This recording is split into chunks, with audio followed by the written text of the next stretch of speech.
Hey everybody, welcome to this episode of Think Business. Looking forward to talking with Dan Haberkost. Dan, it's great to connect with you. Ground Up Partners. We're going to talk a lot about real estate today. You had me on your show a couple weeks ago, which was great. Had a blast over there. So thanks so much. I'd like to start off every show. I mean, you're in real estate. You buy and you hold rentals. You're in land, your development. A lot of people that I talk to want to get into real estate or are into real estate. And so, just thinking about anybody thinking about getting into real estate, where is the stuck point that they have and how do they get unstuck? The first thing I see all the time is people who aren't clear on what they're trying to do. And so they say, I want to get into real estate. Well, that's a massive umbrella. And the purpose of my buy and hold rental properties are different than the purpose of my active land business. One is effectively a cash printing machine. And then one is a way to shelter from taxes, build passive income and wealth over the long term. So, if you're the doctor who has a great income, who put 12 years of school into creating that income, maybe you just want buy and hold rentals on the side, to help, again, with all the things I just said. Or maybe you hate your job and you need to go start the active business, like my land and development business, to start to make money so you don't have to stay in that job. So number one, getting clear on what you want to do, because I host a big real estate group here in Colorado Springs, and all the time people say to me, oh, I want to get into real estate, maybe I'll do some flipping or buy some rentals. And I'm like, wait, totally different purposes there. What are you trying to do? So I think that's one of the biggest things I see all the time. Yeah, that's great. That's great. I think community, it's really important. Again, I'm just going to emphasize one thing you said, Dan. You got to be clear. And today, the messaging of everything you do has to be very clear, not only in a business, but what you want to do and what those first steps are. One of my favorite books right now that I've read this year is a book called Smart Brevity. I highly recommend it to everybody. All right, Dan. So appreciate you being on the show. And, you got into real estate when you were 21. Mm-hmm. And so tell us about kind of why you chose it to be 21, because I think we're seeing a lot of people. I have another company called Launch 3, and it's just focusing on 18 to 26 year olds. Launch.com. I was telling you a little bit about it when I was on your show, and a lot of them want to get into real estate. And so, what was the drive, and how did you get started? Well, it's funny. The things that we harp on most are oftentimes the mistakes we made. So what I was just saying, I wish I could tell 20-year-old me. And so for me, I started by buying a duplex at 21 to house hack. And so I'm going to address all parts of your question. And I heard all these podcasts about financial freedom and passive income. And what I didn't fully understand, because it's not quite as sellable to say this in your course or in your podcasts and courses and such, but really to buy a lot of buy and hold real estate, you need cash. You need that active business or income that you can then take the funds and put them into buy and holds, or you need to make your business going direct to seller to buy really, really good deals, which is still building an active business, right? And so I didn't fully understand that. So I bought a couple rental properties thinking I could create financial freedom with just an average, $70,000 a year income. And I quickly realized that wasn't reality. You're not going to cash flow magically from day one at a high level, maybe a few $100 a month. But the reality is repairs come up, tenant problems happen, right? Real estate pays off much better in the long run. Here, nearly 6 years later, those rentals are great, but they weren't great right off the bat. And so it took me a little while to realize I needed to go figure out an active income, get rid of my job, and figure out how to make a lot of money to buy a lot of real estate.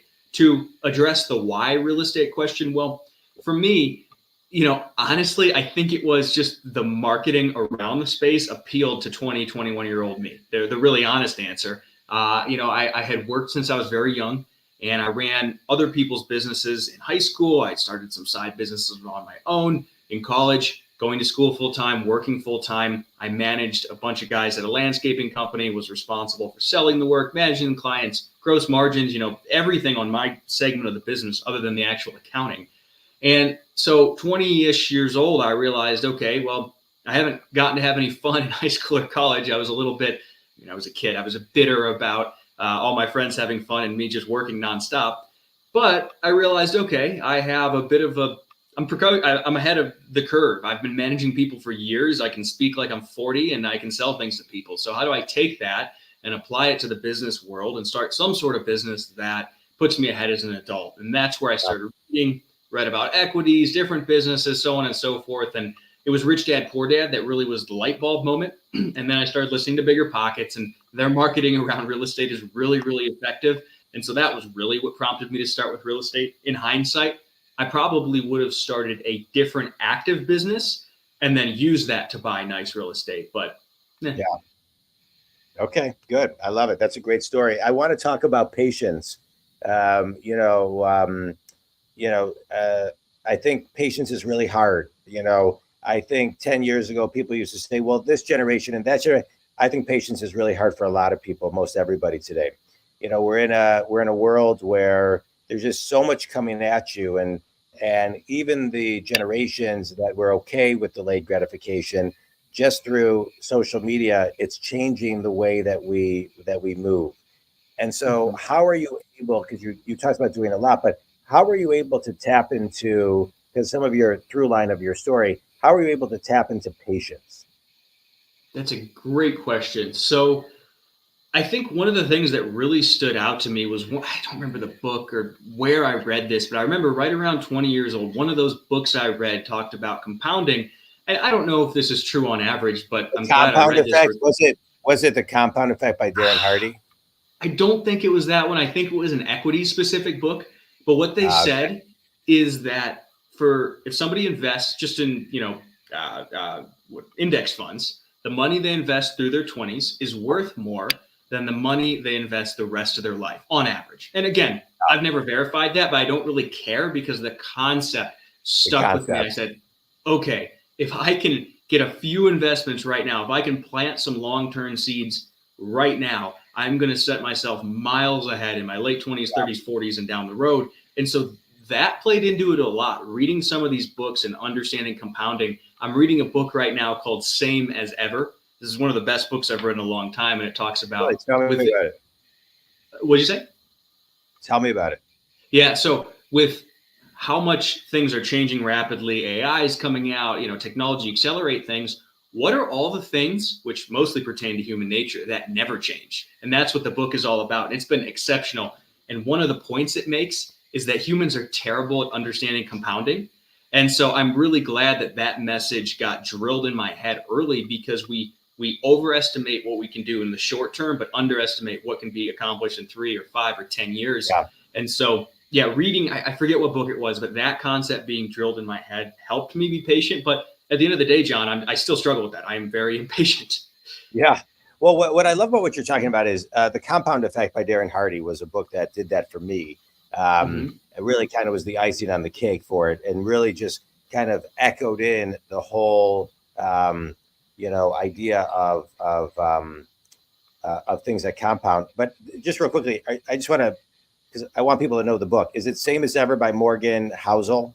Yes, it just came out. Okay. I'll probably read it again as soon as I finish it. Yeah, it came out November 7th. I'm actually I'm gonna read this book. It looks amazing. It's great. Yeah, I'm actually gonna Audible it, but because I think community, I love to listen to books. I can retain. I'm more auditory, and you can listen a time and a half, and just it's great. Okay, so but let's talk about some of the things that never change. The fundamentals of business, right? What are some of those fundamental things that, as you grow and run your business, that are never changing? That I think, because I agree with you. There's the fundamentals of things do not change. Low tech things do not change and make a big impact. Making phone calls, meeting people face to face. Those things never change. There's so many things, and one of the things about the compound effect is like, if you look at, for example, a penny that doubles every day.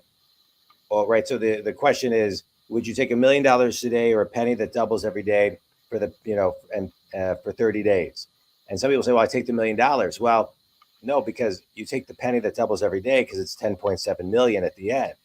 But it doesn't get to 671,000 until day 27. And so if you stop at day 20, it starts over. The clock keeps on starting over. And so it's the momentum and the consistency. So what has been consistent for you that hasn't changed, that is quote unquote old school, that is helping you grow your business and your mind? Yeah. So speaking to real estate specifically, just sticking with entry level housing, the rentals I have, the new construction I do, the lots we buy and sell, they're all at or close to entry level price point. And of course, real estate being as essential as it gets. I'm doing a ton of business down in Florida and the Carolinas. And of course, everyone knows there's uncertainty about the real estate market right now. But a lot of the markets I'm operating in, a new construction home, 250, 300, well below the national average, very reachable for a lot of people. And that's where everyone's moving. And so sticking with a basic human need and then helping to provide it at an entry level has been powerful, both with rentals and in my active business. I don't have luxury rentals and I don't particularly want them. So that's one thing. To your point about talking to people and relationships, everything in this book that I just referenced, same as ever, has to do with human nature not changing more than anything. And so it's amazing when you treat people well. This is so cliche, but it's cliche for a reason. The reciprocity that comes from that is amazing. Some of my tenants that have been with me 3, 4, 5 years are excellent. I don't have to worry. It's just that is really important in business. And some of those relationships that were maybe one-sided at first, where there's a number of people I'm thinking of specifically that I helped more than they helped me years ago, that's paying off dividends now across the board in my business. One other point in that book that's very relevant is that calm always plants the seeds for a storm, like economically speaking, and in a lot of different domains, but it always goes back and forth, and one plants the seeds for the other. So then, of course, when there's economic hardship, people are more prudent, and then that plants the seeds for calm again and stable, but then back and forth. And so keeping a long-term perspective, this is really important. I don't like projects that are medium term. A lot of these land flips that I do, I mean, we're talking 30 to 60 days. So is the market going to change dramatically that quickly? Probably not. And then the buy and hold rentals that I intend to hold for decades, I'm sure the market will change, and that's fine because it's not changing. The thing that would keep me up at night is those medium term projects, short term debt, 12, 18, 24 months, because a whole lot can change in that period. And then you can get yourself in trouble because you don't have long term debt that's stable, like with a 30-year mortgage. And so for me, I like to, keeping that principle in mind of the constant back and forth and not being able to predict it. That's one of the clear theses of that book, is that forecasters are terrible as far as specificity around where the market's going, that sort of thing. And so avoiding those medium-term, short-term debt projects, unless, of course, I already have a permanent loan ready to go for it, has also been something that served me. I love it. All right, we're gonna do a little mini course, a 1 minute commercial, a 1 minute real estate mini course. I'm gonna ask you 3 steps of what you think, right? So we're gonna do it in under a minute. You ready? Okay. So I want to know. So today's mini business course are 3 things every person needs to know to fundamentally be strong in real estate. Number 1 is go. Nice properties in nice areas. That's it. I will not touch old real estate in crappy areas. And I'm going to add on location, but don't forget about profits. All right. Number 2. Number 2 is screen your tenants and contractors and then screen them again. Will save you so much headache. Don't miss on your screening. Correct. And that is really, really important. I love it. And number 3.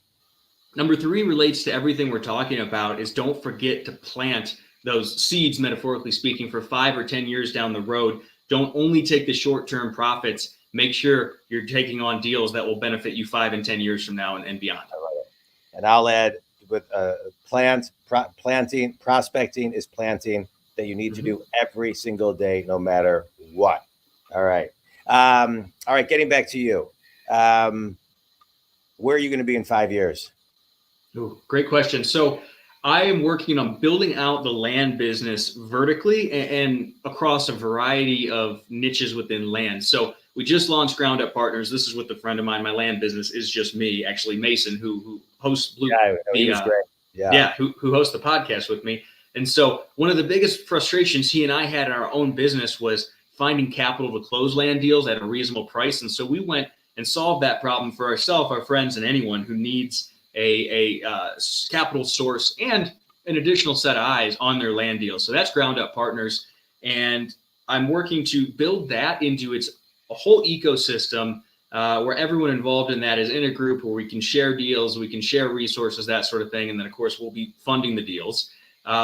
So working to build that, and really that seeds of a private equity company, but that's a long conversation. And then within Front Range Land, I'm working on building this out so that layering on top of the simple wholesale to retail, we have a whole line or a business line for subdivisions, right? Subdivides, along with the simple wholesale to retail, and then another business line for the new construction, another business line for the horizontal work, the entitlements, right? These are all different strategies within the simple umbrella of land that are all highly profitable and work better or worse depending on what's going on in the market. And so I think the best iteration of this business has all of those layered on top of it. It's great. It's great. I love it.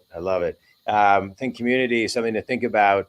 We got to plan, right? We got to plan, and we got to not only plan, but we also got to know how to, have a living business plan so we can adjust and pivot as needed. Let's do a quick speed round, Dan.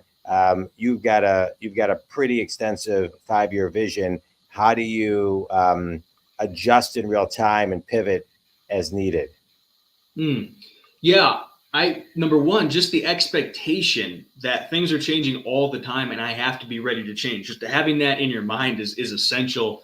Number two, having a lot of friends within the business is really helpful there because it gives me a decent sample size. And then kind of as a corollary to that, the amount of transactions we're doing every month, at least within our markets, gives us a good idea of what's going on, where it's heating up and cooling down. And then part of that is just accepting the fact that there's always uncertainty. I don't know the future. The next black swan event could hit any time. And then keeping a really conservative financial position and a good amount of liquidity that I don't touch is a big part of that. Because I don't know what the next big, is it going to be World War III? I don't know. I hope not. We gotta, but to your point, we gotta plan. We gotta be clear. It's got to be a living document in community, and one that we can pivot in real time and make a small shift. Best piece of wisdom you've ever received? Learning how to raise money. An older friend of mine that taught me all about real estate and new development, he always said, Dan, the number one thing you can learn to do is raise money. And I think that was really insightful. That was great. Yeah. And last question, finish the sentence. What's one thing everybody can do to get clearer in whatever their path is?